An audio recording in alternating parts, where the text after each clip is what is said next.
or detention and the basis for detention.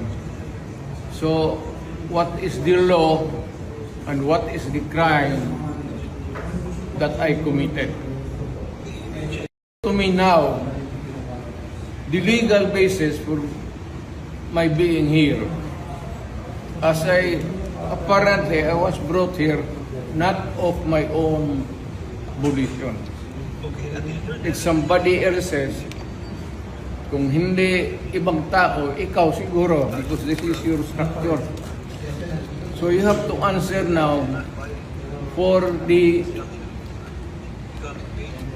deprivation of liberty. Naman doon, blooper, puro pagdating sa trial dyan, tatawagin kita sa witness stand. Sabihin ko, you're the person who arrested me. May I know the reason why? Have you read the documents? Or at least, have you read the case at that time when you made the arrest? So that you would be guided to what you should know. Yan lang yan. Magkaibigan tayo, galing ako gobyerno. Right hand for your oath of office and repeat after me. State your name. Rodrigo Roa Duterte. Do solemnly swear. Do solemnly swear.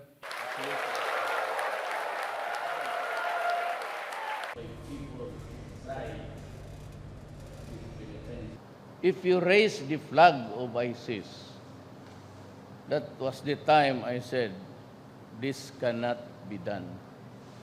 It has to be stopped. And I'm willing to gamble with Marcelo. And I will put a stop to it. And I think everything that ails Mindanao. Ang bali may nag-uupo ka doon, parang may pa-respond. Duterte! Ilabas niyo ang baon ni Marcos! Ilabas niyo ang baon ni Marcos! Ilabas niyo si Duterte! Laban sa ating bansa. Yun ang pagtunan natin ng pansin. Huwag si Pangulong Duterte!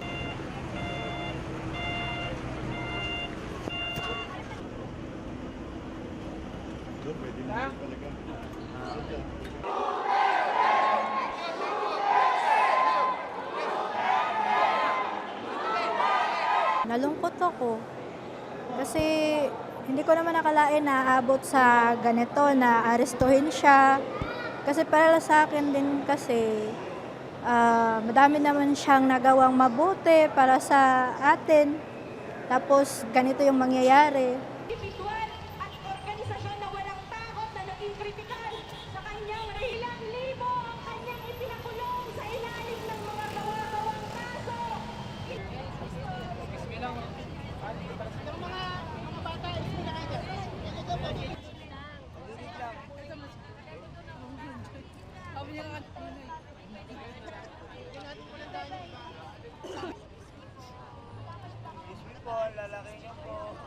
Ay simula na ng pagdating ng Siguro sa pagdadasal namin, yun yung aming paniniwala at sa mga tulong ng mga taong nasa paligid namin. Kasi hindi namin ini-expect na sa tagal-tagal ng laban na mararanasan pa namin na mawarrant of arrest ang isang pangulo na katulad ni Duterte. itigil ang pamamaslang! Duterte panagutin ng mga kabataang Pilipino. Kaya dapat hindi tayo tumigil. Patay ang karapatan at kalayaan ng mamamayan. Ngayong nandito ang taong bayan hinggil sa biktima ng huwad na kontra. Umpisa pa lang ito ng laban. Hindi pa ganap ang aming kumbaga hindi pa ganap ang sinasabing justisya dahil marami pa po mangyayari. Mahaba pa po ang aming laban. Pero hindi po kami titigil. Duterte panagutin!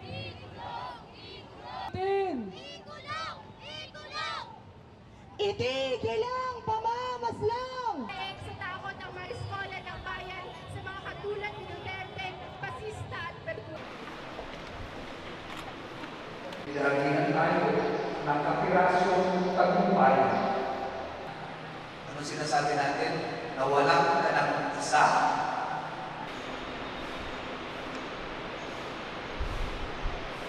Sa isa ang haligi. Ano po pala, yung walang awa, yung walang yun pumatay sa kanto, siguro po maayon na po sa ating ang panahon. For the first time, ngayon lang ako nakaramdam ng ganitong kaligayahan dahil sa wakas, yung hinasam-asam ko na katarungan para sa kapatid kong pinatay, sinagot na, unang-una ng Panginoon, nagpapasalamat ako kasi talagang dinilig niya lahat ang aming mga panalangin para lang mangyari ang lahat ng ito.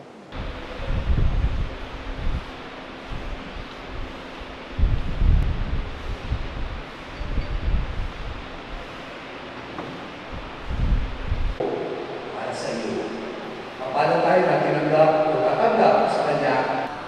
Sa kadiliman kami at salamat na nasumpuman namin ang program Paghilom. Susman at ilapastakan, binalutan ng